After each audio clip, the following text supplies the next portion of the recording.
All right, guys, what's up? We've got, I'll run you down the next 8 weeks, um, regardless of how much I'm there or I'm not there.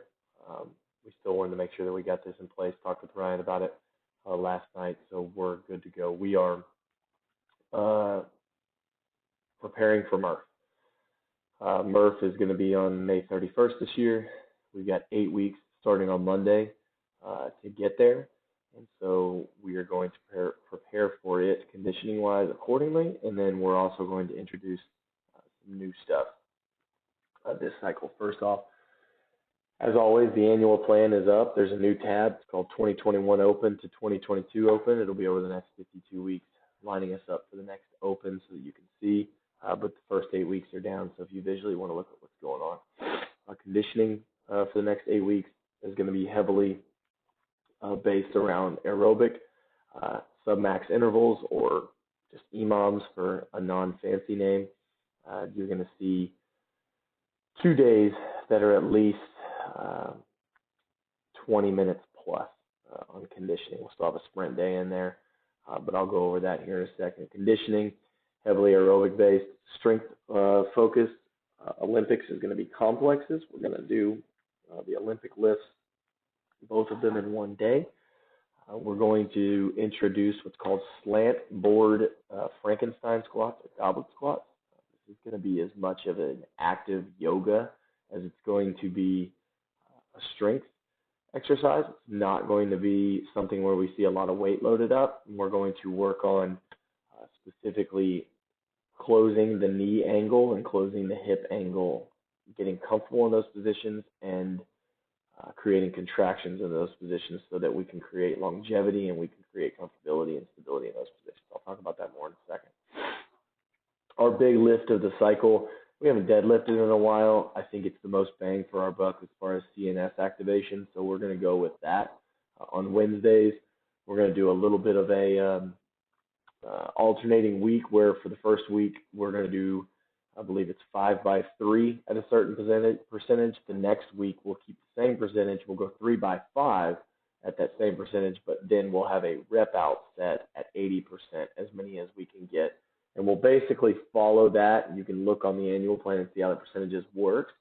But this is the day that we want to encourage people if they want to be meatheads, if they want to go attack things and really get after things, this is the day to do it, because the other days are much more focused on movement, focused on accessory lifts, and quality of technique, quality of movement.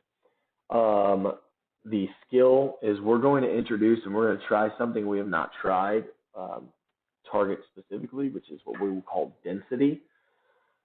We've now watched enough opens go by. We've watched enough qualifiers go by that we believe we lack in an area that we're going to call density. If someone was to ask us right now to go do 150 to 200 wall balls over the span of a workout, we could do it. However, if we were in a workout where someone said, hey, you have to do a set of 75 wall balls before you can move on to the next thing, the way we approach that, we're not very good at it. Specifically in the pulling and in the pressing. We all saw it on chest bars. We all saw it on bar muscle ups. 30 bar muscle ups for most of our competitors is really not that big of a deal, especially if you were to ask us to do it in sets of 5 over 6 rounds. 30 is not an issue at all. However, when you ask us to do 30 only and not move on until we get 30, that's such a dense number and a dense amount of time, we really struggle at it. So we're going to try to throw things in conditioning where we start working on bigger sets before we can move on to anything else, specifically in the pulling and in the pressing. I used wall balls just as an example. Breaking down the week. On Mondays, we're going to do a lactic day. This is still our traditional CrossFit. We're going to keep the cap at 12 minutes. Ryan will either choose lactic or lactic interval. It's still our 90% go classic stuff that we all know, varying in movements. Tuesday is going to be our newest introduction. It's going to be on here. It's labeled LSD or long slow distance, 25 minutes plus. The aim is to flirt with that 30-minute plus of conditioning nonstop. maybe an EMOM, but this is that true long engine workout. I'll talk about it more here in a few minutes. Wednesday, we're keeping sprinting. We should always be able to sprint. This will be true sprinting stuff, 15 to 45 seconds. Take a long time off so that we can repeat at a high intensity, keep the volume low. We're also deadlifting on this day, so it matches up nice. Thursday, most of us don't condition, but if you do, it'll be our glycolytic interval stuff, 1-to-1 work to rest or 1 to 0.5 work to rest ratio. Friday will be our traditional aerobic 18 to 22 minutes that we have gotten good at. AMRAPs, rounds, stuff that ends in that 18 to 22 minute area. As far as lifting goes, Mondays when we do the lactic threshold day, it will be our complexes, and we are going to do a 20-minute session, 10 minutes of snatch complex directly into 10 minutes of clean complex. Be lightweight, be easy transition. Think back to early quarantine when we were doing those snatch and clean complexes that everybody bitched about because they were so damn hard, but they were super lightweight. Tuesday on our long, slow distance days, because we need so much time with that 25 to 30 minutes, it's our accessory day. We're going to stick with the accessory type days, single leg work, shoulder stability work, pulling work, similar stuff that we've been doing. I'm changing up the exercises, but it'll only be 15 minutes long. We've done a great job on that. I think they've paid great dividends. Wednesday, I already told you we're going to do deadlift. Thursday, we're going to do bench press at the same idea that we did deadlift. So it's, again, going to kind of follow this alternating normal percentage day. Second week will be lighter percentage day in terms of volume, but then a blowout set at 80%.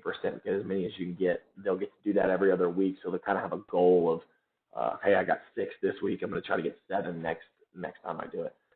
Friday, I'm going to do a totally separate video on this. Ryan's going to help me do it. We're going to introduce slant board squats, which are the Frankenstein squats or the goblet squats. For some of you, I've talked about them before. Some of you have even seen me experiment with them. There's already a couple slant boards in that middle closet. You can kind of see what I'm talking about, but I'll break down exactly what that is. It is closer to an active yoga Pilates exercise than it is to a strength building exercise.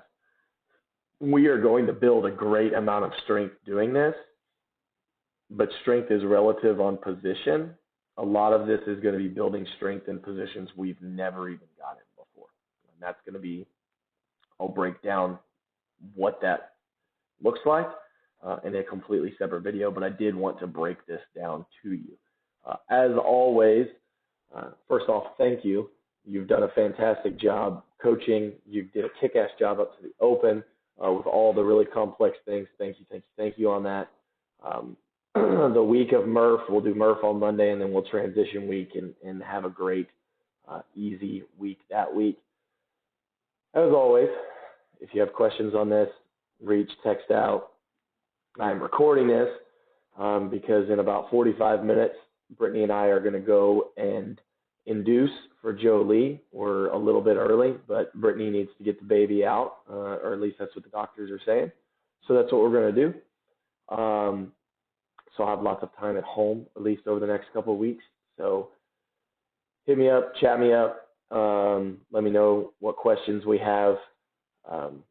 If you have a question, chances are somebody else, one of the other coaches, has a question. The last thing I could possibly ever want is you not to ask a question because you feel that you're dumb or that nobody else has that question. Please, please, please ask questions.